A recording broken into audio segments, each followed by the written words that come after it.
नमस्कार. असं झणझणीत खरडा चिकन बघून तुमच्याही तोंडाला पाणी सुटलेलं, तर चलाच मग आपण ही रेसिपी करायला घेऊयात.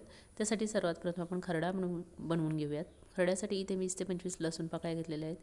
10 ते 12 मी हिरव्या मिरच्या घेतलेल्या आहेत. 1 चमचा जिरे घेतले, तेल घेतलं आहे थोडंसं आणि तव्यावर मी छान ह्या परतून घेणार आहे. छान परतल्यानंतर आपल्याला त्यामध्ये कोथिंबीर घालायची आहे, मीठ घालायचं आहे थोडंसं आणि मिक्सरला फिरवून घ्यायचं आहे. त्यानंतर त्याच तव्यामध्ये मी तेल घातलं आहे. तेल गरम झाले की आपल्याला मोठ्या आकाराचा बारीक चिरलेला कांदा घालून घ्यायचा आहे. कांदा थोडासा जास्त घालायचा, चव छान येते. तर कांदा परतल्यानंतर व्यवस्थित आपण जो करून घेतलेला ठेचा आहे तो यामध्ये घालून घेणार आहे. तुम्ही ठेचा म्हणू शकता, खरडा म्हणू शकता.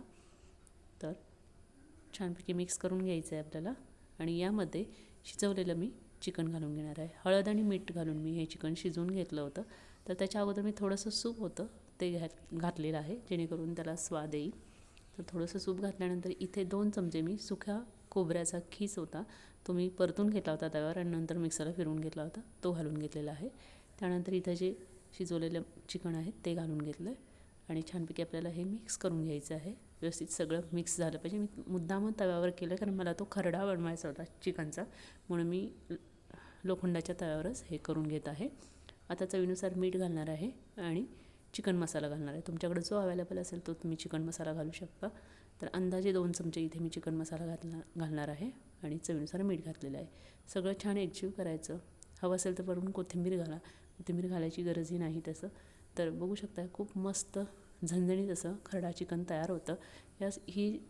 यासाठी मी भाकरी केली नव्हती. ॲक्च्युली मला भाकरीची ऑर्डर होती, त्यामुळे एक भाकरी शिल्लक होती, तर मी ते भाकरीजवळ सर्व करून दाखवलं. ॲक्च्युली आमच्या घरात चपाती आवडतात जास्त करून, तर मी चपाती केली होती, सोबतच रस्सा केला होता. तर इथे तीही प्लेट मी तुमच्याशी शेअर करत आहे. तर तुम्हाला हा व्हिडिओ कसा वाटला हे मला कमेंट करून नक्की सांगा आणि आवडला तर एक लाईक करायला मात्र विसरू नका. तर भेटूया अशाच नवीन व्हिडिओसोबत. तोपर्यंत bye bye. Thank for watching friends.